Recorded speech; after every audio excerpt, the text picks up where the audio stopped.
far as video games are concerned, we're living in the future. Graphics are becoming more realistic with each new game, and the amount of precision and control the players have over games continues to push bigger ideas forward. But even with these advancements, a game is nothing if it isn't fun. In this place we find a game that maybe wasn't the best and even had its fair share of problems, but was still an insane amount of fun. I'm of course talking about the self-titled game about everyone's favorite Merc with a mouth, Deadpool. Yes, back in 2013, Deadpool made his way into the world of video games with an action game in the vein of such genre stalwarts as Devil May Cry and God of War, where Deadpool hacks, slashes, shoots, and generally goofs off through hordes of enemies.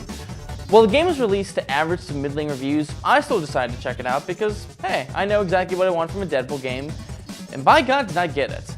This is, simply put, one for the fans, but it's a great fan service nonetheless. The writing in the game is hysterical, both in what is said and the actual events from the game, and both are equally unpredictable. Sometimes you'll have no legs and be shooting dudes till you can put your body back together, while in another part you'll be crossing a chasm on the very speech bubbles and thoughts in Deadpool's head. As you can tell, the game is very random, but this can be a service to players having fun, the game's clear focus. That fun also ties over into the traditional action moments. Sure, fighting rooms of guys while using swords and guns isn't original in the slightest, but the game manages to be tons of fun even if there's nothing going on or anything original. Swords, scythes, and dual hammers make up for most of the general bad guy maiming, each being more effective against certain enemies, while dual handguns, submachine guns, shotguns, and pulse rifles allow for more long-range options. Toss in some throwable goodies like grenades, bear traps, and landmines, and you'll find there's a ton of variety in this game for those interested.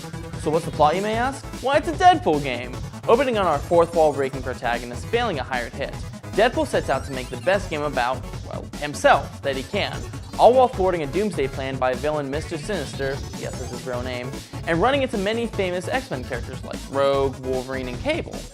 The fun and nonsensical plot is a nice bonus to the run-of-the-mill but predictable gameplay, with plenty of cutscenes and in-game dialogue to keep things moving. So even with all these great things about it, why did so many miss or otherwise dismiss this bundle of fun?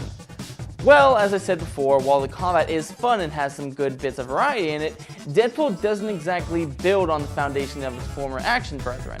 Those looking for deep, challenging, or original action thrills would be better served playing the recent installment in the Devil May Cry or God of War series.